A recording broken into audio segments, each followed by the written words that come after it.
은행과 카드사에서 개인정보가 대량으로 유출돼서 큰 논란이 있었죠. 네, 이번에는 의사협회 등 전문직군을 노려 개인정보를 빼낸 일당이 경찰에 적발됐습니다. 네, 취재기자 연결해서 자세한 소식 알아보겠습니다. 최현석 기자. 네, 사회부입니다. 예, 주로 의사들의 개인정보가 유출됐다면서요?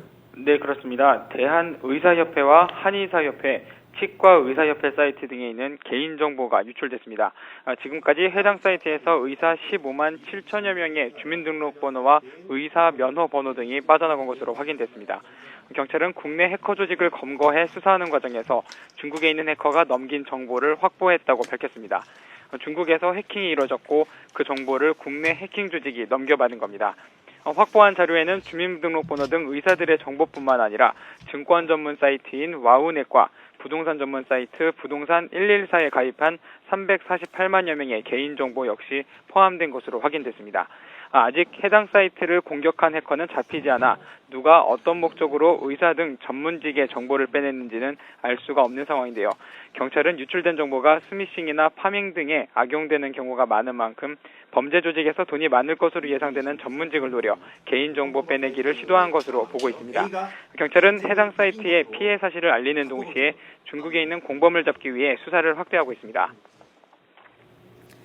네, 전문직뿐만 아니라 일반 사이트에서 유출된 개인정보도 많다고 하던데요. 이번에 확인된 전체 피해 규모 어느 정도입니까? 네, 앞서 말씀드린 5개 사이트를 제외하고도 국내 해커 조직이 직접 해킹한 사이트도 220여 개나 됩니다. 그 과정에서 모두 1,700만 명의 정보가 빠져나간 것으로 확인됐는데요. 한 사람마다 주민등록번호와 연락처 등 여러 건의 정보가 빠져나가 실제로 유출된 개인정보는 1억 건 이상이 될 것으로 추정됩니다.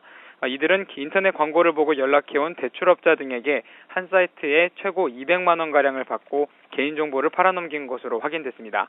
지난해 9월부터 지난 3일까지 이렇게 생긴 돈은 1억여 원입니다. 이들은 또 보안이 취약한 불법 스포츠 도박 사이트를 해킹해 관리자 권한을 탈취한 뒤 자신들이 베팅한 경기의 승부를 조작하는 등의 수법으로 2억 6천여만 원을 챙기기도 한 것으로 드러났습니다. 경찰은 해커 조직 9명을 붙잡아 해커 21살 김모 씨 등 2명을 구속하고 개인정보 판매자 27살 고모 씨 등을 불구속 입건했습니다. 지금까지 사회부에서 YTN 최원석입니다.